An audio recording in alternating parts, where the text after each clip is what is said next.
بسم اللہ الرحمن الرحیم الصلاۃ والسلام علیکہ یا رسول اللہ وعلی آلک و صحابک یا حبیب اللہ۔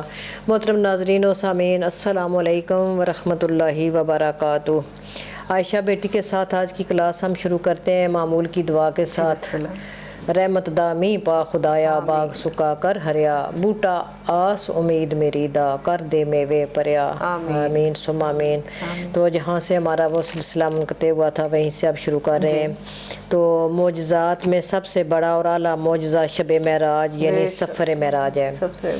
تو یہ سارا سلسلہ در حقیقت رب حبیب صلی اللہ علیہ وسلم کی شان و قدر کا اظہار ہے۔ تو اب آپ صلی اللہ علیہ وسلم حریم ذات کے قریب تشریف لے گئے ہیں۔ اس سفر کی منزل اب سامنے آ گئی ہے۔ تو آپ فرماتے ہیں کہ سب کسے تھیں گئے اگیرے، چاچا پردے نوری۔ چاچا مطلب پردے اٹھا کے ہٹتے گئے۔ تو سب کسے تھیں گئے اگیرے، چاچا پردے نوری، کعبہ قوسین او ادنا تائیں پایا شان حضوری۔ یہ حضوری کا جو وہ مقام تھا، بے شک بے شک، سبحان اللہ، کیا پیارے مہمان اور کیا خوبصورت میزبان، واہ کائنات کا مالک، سبحان اللہ سبحان اللہ۔ تو کعبہ قوسین و ادنا سورہ نجم کی یہ آیت ہے۔ تو جبرائیل علیہ السلام اس حد پہ رک گئے۔ کیا بات ہے، ان کا ادب کا تقاضا تھا کہ انہوں نے ادھر ہی رہنا تھا، کسی کی مجال نہیں تھی نا اس سے آگے۔ تو سفر ابھی جاری ہے، لیکن ابراہیم علیہ السلام اپنے جبرائیل علیہ السلام وہاں رک گئے۔ کیا بات ہے۔ تو نوری پردوں کے حجابات ہٹتے گئے اور آپ صلی اللہ علیہ وسلم حریم ذات تک تشریف لے گئے، اپنے مقام پہ پہنچ گئے۔ پھر رب تعالیٰ کی حضوری میں کعبہ قوسین و ادنا کا مقام پایا۔ آپ شب معراج عالم مکان کے سب سے اونچے کنارے پہ تھے، کیا بات، یعنی عالم خلق کی انتہا پہ تھے۔ پھر رب العزت اپنے حبیب کے قریب ہوا، پھر اور قریب ہوا، یعنی انتہائے قرب میں، یہاں تک کہ جلوہ حق اور حبیب مکرم میں صرف 2 کمانوں کی مقدار کا فاصلہ رہ گیا تھا۔ اتنے قریب ہو گئے یا اس سے بھی کم۔ سبحان اللہ سبحان اللہ۔ تو یہاں ایک جگہ آپ میاں صاحب فرماتے ہیں کہ یہاں کہ یہ سیف ملوک کے بیچ میں یہ اشعار ہیں 2، لیکن یہاں بڑی مناسبت تھی ان کی، میں نے اس کو شامل کیا ہے کہ آپ فرماتے ہیں کہ سیف ملوک مراج بنانا کم آہا مردامہ، مردوں کا کام تھا۔ شاہ پریدہ ووٹی بڑھنا نہ میں کھول سناواں۔ وہ جو توحید کی وادی ہے وہاں تو کسی کی مجال نہیں سنا سکتے، وہ توحید کا حال جو ہے وہ تو نہیں پتہ چلتا نا۔ تو آگے فرماتے ہیں کہ کی مجال اساڈی اتھے 70 کنے سلطانی، کیا بات، پردے دیو بات محمد دسے کون زبانی۔ کیا بات ہے کہ یہ وہ مقام ہے، یہ وہ مقام ہے۔ تو نہایت ہی غور طلب اشعار ہیں بیٹا۔ یہاں آپ رحمۃ اللہ علیہ بھی رک گئے کہ فرماتے ہیں کہ میری بھی مجال نہیں ہے اس سے بات کچھ بیان کر سکوں۔ یہاں کیا اشارہ مل رہا ہے کہ شاہ پری کون ہے اور سیف ملوک کون ہے۔ اصول بھی یہی ہے کہ جہاں ایسا مقام آ جائے وہاں زبانیں گنگ ہو جاتی ہیں، سمن بکمن، وہاں خاموشی بہتر ہوتی ہے۔ اس کی تشریح انشاءاللہ کسی نیکسٹ ایپیسوڈ میں کریں گے، اللہ نے اگر توفیق دی تو انشاءاللہ۔ ادب کے بھی معراج کا دن تھا، ادب کا بھی معراج تھا۔ بے شک بے شک بے شک۔ یہ ساری جو ان کی ملاقات تھی نا، یہ اس میں کتنی ہی چیزیں جو بنا ہیں جن کو واضح کیا ہے۔ تو میاں صاحب نے تو خیر ادب کی انتہا تھی، جو ادب کا تو مقام جو انہوں نے بتایا وہ تو کہیں سے میں نہیں اتنا مل سکتا انشاءاللہ العزیز۔ جتنا علم تھا آنٹی میاں صاحب کو اسی لحاظ سے وہ باادب ہوتے گئے۔ اب ہم یہ سوچتے ہیں کہ یہ جو باادب والے تقاضے ہیں ان کے اوپر آج کے دور کا انسان پورا اترتا ہی نہیں، نہ اترنا چاہتا ہے۔ بالکل یہی بات ہے بیٹا، یہی فرق ہے کہ ادب کے بغیر، دیکھیں میاں صاحب کا ایک فرمان ہے نا کہ بے ادبا مقصود نہ حاصل، کسے جہان نہ ٹوئی، ادبوں باج محمد بخشا ملے مراد نہ کوئی۔ اگر کوئی مراد حاصل کرنی ہے تو سب سے پہلا کرینہ جو ہے وہ ادب ہے نا، محبت کے کرینوں میں پہلا کرینہ ادب ہے۔ تو اصل میں تو پورا سرکار کا کلام ہی ادب کے اوپر ہی ہے، اور وہ سارا سلسلہ جو ہے وہ ادب کا ہی ہے۔ تو اس پہ انشاءاللہ نیکسٹ ایپیسوڈ کریں گے ان کہ جو تھا نا کلام کے ذریعے جو انہوں نے ادب سکھایا وہ بھی، اور انہوں نے اپنے کردار اور اپنے افعال سے جو سکھایا نا اپنا سفر اپنے آپ کے اوپر کر کے اعمال کے ذریعے، جی وہ بھی انشاءاللہ وہ بھی ضرور کریں گے انشاءاللہ. تو پھر اسی سفر پہ چلتے ہیں. اب آپ صلی اللہ علیہ وسلم کی مہمان نوازی کیسے ہو رہی ہے اور کیسے ملاقات کیسے ہوئی ہے. تو آپ فرماتے ہیں کہ جانی نال ملے دل جانی وتھ نہ رہیا ذرہ. ہائے ہائے جانی نال ملے دل جانی وتھ نہ رہیا ذرہ. خلت تحفے ہدیے لے کے آئے پھر مقررہ. واہ جی واہ، سبحان اللہ سبحان اللہ. اللہ کے مقرب فرشتے آپ صلی اللہ علیہ وسلم کے لیے لباس اور تحفے لے کے جنت کے آئے. کیا بات ہے، سبحان اللہ. تو مقررہ یعنی ڈیوٹی پر مامور فرشتے جنتی لباس اور اس کے علاوہ تحفے اور ہدیے لے کر حاضر ہو گئے. پھر اس رات رب تعالیٰ نے کیا کیا عطا کیا، بے بہا عطا کیا آپ صلی اللہ علیہ وسلم کو. مختصراً اسی رات شفاعت کا وعدہ فرمایا اور نمازوں کی سوغات عطا فرمائی. پھر دیدار کیسا فرمایا، جانی نال ملے دل جانی وتھ نہ رہیا ذرا. تو اس رات اللہ تعالیٰ نے اپنے حبیب کو اتنا قرب بخشا کہ صرف 2 ابرو کے درمیانی فاصلے کا فرق رہ گیا تھا، جو توحید اور رسالت کے درمیان امتیاز رکھنے کے لیے ضروری تھا. کیا بات ہے. ورنہ یہ چیز جو ہے پھر بڑا مشکل بن جاتا ہے سلسلہ. یہ تو وہی جانتے ہیں جنہوں نے ملاقاتیں کی ہوئی ہیں، رب تعالیٰ کی معرفت عطا ہوئی ہے اور رب تعالیٰ کا قرب نصیب ہوا ہے. یہ تو وہ جانتے ہیں، ہمیں کیا معلوم ہو، ہمیں کیا پتہ. اور بیان بھی اتنا ہی کرتے ہیں جتنا ہم سہ سکیں. ان کو پتہ اس سے زیادہ کا ان کو بتایا تو یہ سہ ہی نہیں سکیں. پھر وہ فتووں کی نوبت آ جاتی ہے. اس لیے تو اتنے قریب اتنا رتبہ حضوری کے بعد بے با انعامات اور بشارتوں کو ساتھ لے کے پھر آپ واپس مکہ مکرمہ میں تشریف لائے. تو جب یہ مقام بتا چکے ہیں میاں صاحب تو پھر اب ان کی قلم جو ہے وہ حرکت میں آ جاتی ہے. کیونکہ میاں صاحب رحمۃ اللہ کہ ہر حرف میں ہر لفظ میں وہ ایسی زبردست چیز ہوتی ہے نا کہ انسان کی عقل دنگ رہ جاتی ہے. تو آپ فرماتے ہیں کہ ایسا نبی جنہ دا والی، وہ والی تو ہیں نا، شفاعت کرنے والے ہیں نا ہمارے والی. بالکل صحیح. ایسا نبی جنہ دا والی سو امت کیوں چرسی، عیب گناہ خطائیاں بابت کیوں دوزخ وال ٹرسی. یہاں آپ امت کو بخشش کی امید رکھنے کا سبق دے رہے ہیں. بے شک یہی شان ہے ہمارے نبی کریم صلی اللہ علیہ وسلم کی، بے شک ہمیں امید ہے ان کی شفاعت کی، مگر ہمیں امتی ہونے کا حق بھی تو ادا کرنا ہے. بالکل صحیح بات ہے. کیا ہم امتی ہونے کا حقدار ہیں؟ بالکل.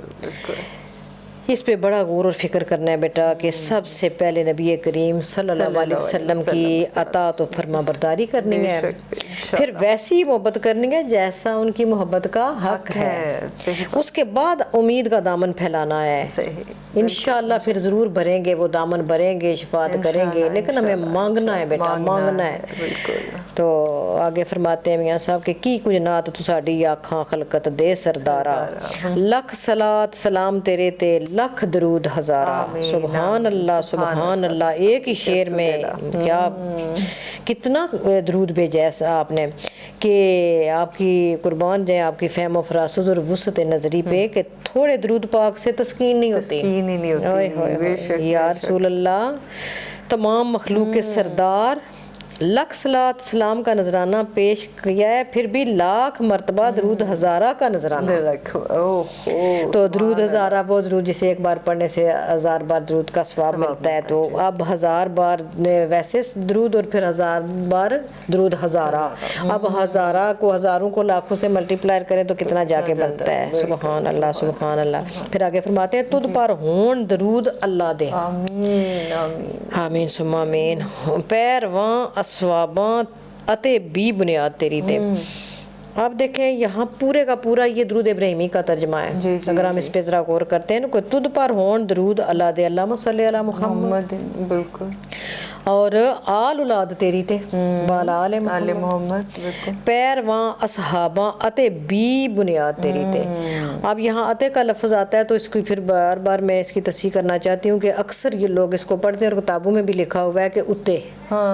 تو اتے اور اتے سے زبر اور پیش سے میننگ بدل جاتے ہیں تو اس کا مفہوم بھی غلط ہو جاتا ہے. تو یہ ہے کہ پیرواں اصحاباں اتے ہوتا ہے اور ٹھیک بھی بنیاد تیری تے، اور تیری بنیاد بنیاد پہ بھی حضرت ابراہیم علیہ السلام پہ بے بھی. شک بے شک. تو صاف صاف درود ابراہیمی کا ترجمہ ہے بیٹا, یا رسول اللہ آپ پر اللہ تعالیٰ کا درود و سلام ہو, اور بھی بنیاد تیری تھے یعنی ابراہیم علیہ السلام پر, پھر ان کی آل اولاد پر, اس کے بعد تمام صحابہ کرام پر, پھر تمام پیروکاروں پر, پھر اسنین کریمین اور ان سے چلنے والی اولاد سادات پر بھی سلام ہو.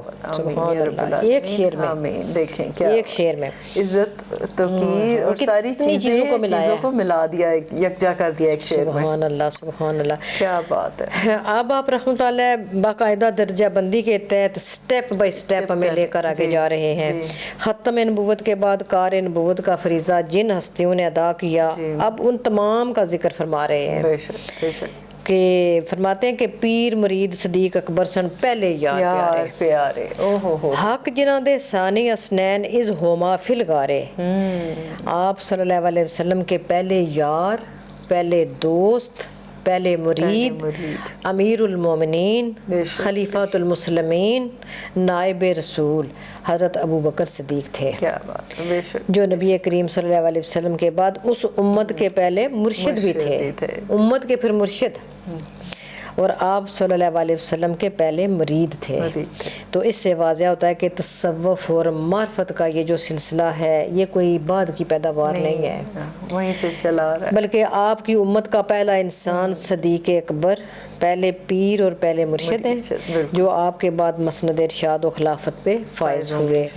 اور پھر خلافت پہ جب فائز ہوئے تو پھر کیا کہ سب کچھ ترک کر کے دلی ارادت سے اللہ کے حبیب خاتم النبیین مرشد اول صلی اللہ علیہ وآلہ وسلم کے مرید باصفا بن گئے. باصفا بن. کیا بات ہے جی, کیا بات. پھر وہ ہر آزمائش میں پورے اترے, پھر وہ مرید کے رتبہ سے ترقی کر کے مراد پہ فائز ہوئے. دیکھیں کس قدر سبحان پیاری کیٹیگری اور کیا خوبصورت لوگ اور کیا عظیم لوگ. بے شک یہ مرشد اور مرید کا مقام, مرید ہو تو ایسا ہو. بے شک بے شک.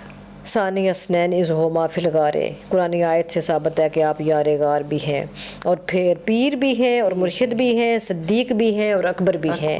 آج ہمیں مرید بننے کا بھی نہیں پتا, نہ مرید کی ڈیفینیشن آتی ہے نہ پیر کی ڈیفینیشن ہے. ہمیں فی زمانہ تو انسان کو ادب کی ڈیفینیشن ہی نہیں پتا. تو یہ تو بات بدل حاضی کی پتا ہے, اپنے حقوق کی پتا ہے, لیکن نہ ادب کی پتا ہے, نہ یہ اپنے پتا ہے کہ میرا کیا بنتا ہے کنٹریبیوشن معاشرے میں کرنا. وہ کنٹریبیوشن ہی زیرو ہے. اب آپ ویسے نا استغفر اللہ اور اللہ معافی دے اور اللہ پناہ دے, جو آج پیروں اور مریدوں کا سلسلہ ہے نا, اس کے لیے یہ چیز جس انسان نے پڑھ لی ہوگی اسے پتہ چلے گا مرید کیا ہوتا ہے, مرید کا کام کیا ہے, اور پیر کیسا ہوگا, اور پیر کا کام کیسا ہوگا. بالکل کچھ پتہ تو چلے دنیا کو کہ بے شک کیا کچھ کہہ گئے ہیں لوگ, اور امپلیمنٹ ہونے کی ضرورت ہے. بے شک بے شک. تو آگے فرماتے ہیں یار دوجا فاروق عمر سے, اب دوسرے یار کی باری آ گئی ہے. یار دوجا فاروق عمر سے عدل کیتا جس چڑھ کے بڑھ چڑھ کے, یعنی اے شیطان رجیم رلایا پنجے اندر پھڑ کے. تو آپ صلی اللہ علیہ وسلم کے دوسرے یار خلیفۃ المسلمین امیر المومنین عمر فاروق تھے, جنہوں نے اپنے دور خلافت میں بڑھ چڑھ کر بے مثال عدل و انصاف کیا. آپ کا لقب فاروق تھا, تو آپ نے نبی کریم صلی اللہ علیہ وسلم کی تعلیمات کے ذریعے, وہ کون سا پنجہ تھا جس میں شیطان کو پکڑا تھا, وہ تعلیمات نبوی تھیں, تو لوگوں کو شیطان رجیم کے ہتھ گنڈوں سے محفوظ رکھا, اور یعنی شیطان کو تعلیمات نبوی کی طاقت سے شکست دی, اور اس کا کوئی داؤ پیچ نہ چلنے دیا. آج بھی ہم کہتے ہیں کہ نفس ہمارے تکڑے ہو گئے اور شیطان نے یہ حملہ کر دیا, شیطان نے, آج بھی ہم اس کو پنجے میں پکڑ سکتے ہیں نبی کریم صلی اللہ علیہ وسلم کی تعلیمات کے تحت, ان کے بتائے ہوئے راستے پہ چلنے کے ساتھ ساتھ. تو آپ نے کفر اور اسلام کے درمیان اعلانیہ طور پر فرق جتا دیا, اور اس سے آپ فاروق اعظم کہلائے. تو پھر آپ مراد رسول بھی تو تھے. بے شک بے شک. سبحان اللہ سبحان اللہ. اللہ سے مانگا کیا شان ہے, کیا شان ہے آپ کی. آپ صلی اللہ علیہ وسلم نے حضرت عمر کو اللہ سے مانگا تھا. تو آپ ایک عظیم عادل خلیفہ تھے, پھر شیطانی اور فتنہ پرور قوتوں کے سخت مخالفت تھے. بیٹا آج بھی ہمیں ایسے خلیفہ اور ایسے حکمران کی ضرورت ہے، ایسے عادل کی ضرورت ہے۔ تمام امت مسلمہ میں کہتی ہوں کہ رب تعالیٰ سے گڑ گڑا کر ایسی ہستی، ایسی ایمانی قوت والی شخصیت کو مانگیں۔ آج ہم سب کا حق ہے، ہم سب کا فرض ہے۔ بے شک یا اللہ پاک کرم فرما، ہمارے ملک پہ بھی اللہ تعالیٰ کرم فرمائے۔ اب آگے فرماتے ہیں کہ شب بیدار غنی سی تریجا، اب تریجے کی باری آ گئی ہے، تریجے کی باری آ گئی ہے۔ شب بیدار غنی سی تریجا، جامع جو قرآنی، عثمان ذو النورین پیارا متر یوسف ثانی۔ سبحان اللہ، کتنی ان کی صفات اس میں ایک لائن میں، سبحان اللہ۔ آپ صلی اللہ علیہ وسلم کے تیسرے یار، تیسرے خلیفہ عثمان غنی، ان کی صفات بیان فرمائی ہیں کہ آپ بڑے شب بیدار یعنی عبادت و ریاضت میں کمال درجہ رکھتے تھے، اور بے حد غنی یعنی دل کے غنی تھے، پھر آپ جامع قرآن بھی تھے، پھر ذو النورین یعنی دو نوروں والے تھے۔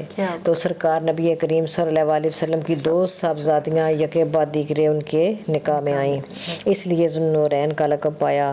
تو آپ صلی اللہ علیہ وسلم کے نور سے یہ نور بھی آپ کو نصیب ہوا۔ تو متر یوسف ثانی، حسین اتنے تھے کہ آپ کے حسن کو یوسف علیہ السلام کے حسن کے ساتھ تشبیہ دی ہے۔ تو ابھی چوتھے یار کا نمبر آنا ہے انشاءاللہ اگلی ایپیسوڈ میں حضرت علی کرم اللہ وجہ کا۔ تو تب تک کے لیے خدا حافظ، السلام علیکم ورحمۃ اللہ وبرکاتہ۔